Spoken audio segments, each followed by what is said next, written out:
Tanning is the force that went beyond musical boundaries and into the psyche of young America, blurring cultural and demographic lines so permanently that it laid the foundation for a transformation. Understanding this phenomenon is what made me a successful entrepreneur in the worlds of music and advertising. In my career, I've had the honor of working with true icons. During this series, I'll introduce you to these amazing people and personalities, and we'll talk about how they and the tanning effect are changing the world. I am Steve Stout, and welcome to The Tanning Effect.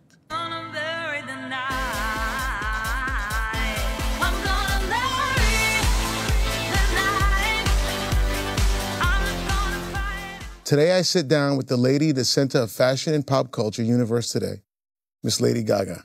Hello. How you doing? I'm so happy to have you here. Nice to see you, There's so many things that I want to ask you. I just got on Twitter recently and I put it out there. I said, I'm going to interview Gaga. I asked, what questions do people want to hear, you answer? And the questions that came back a lot were around hip hop music.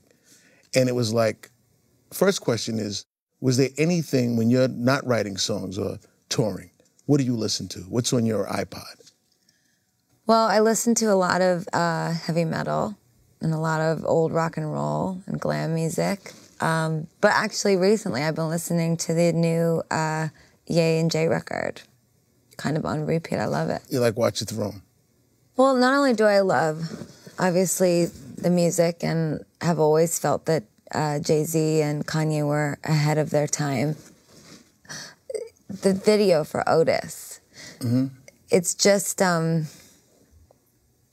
there's something so incredible about the fact that they took this car that years ago, they would have shined the Maybach up, waxed it, shined a beautiful light off of it, and would have heralded the newness and the expensiveness and the luxury of the vehicle, and yet they walk in and they fuck this car up, and it's all about saying hip hop has changed and we're moving in a new direction.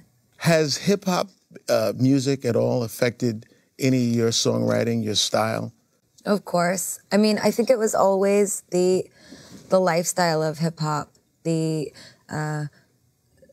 sort of celebration of decadence as the cherry on top of success.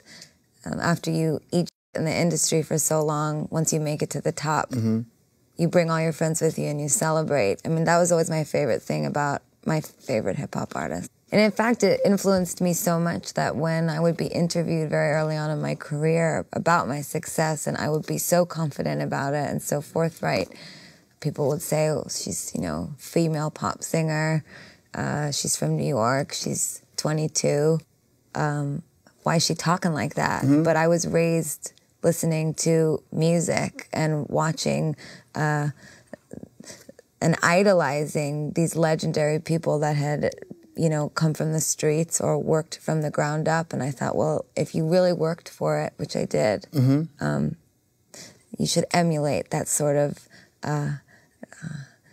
gratitude.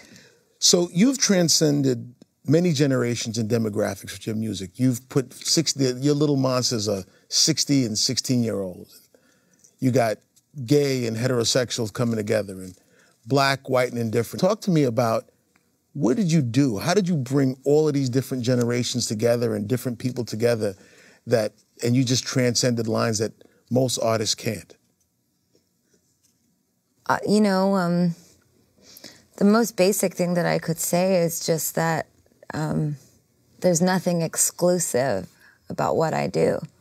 Nothing exclusive about the music, nothing exclusive about the approach, nothing exclusive about who's invited to the party. Everybody's invited to our party. And there's really no group or any lifestyle that I don't sing about. In a way, it's the inclusion, I think, of all kinds of people to come together and get to know one another. That's sort of the greatest thing about the Monster Ball. Did you have a specific tanning moment? I was always making music for everyone, and I was never targeting my music to the masses.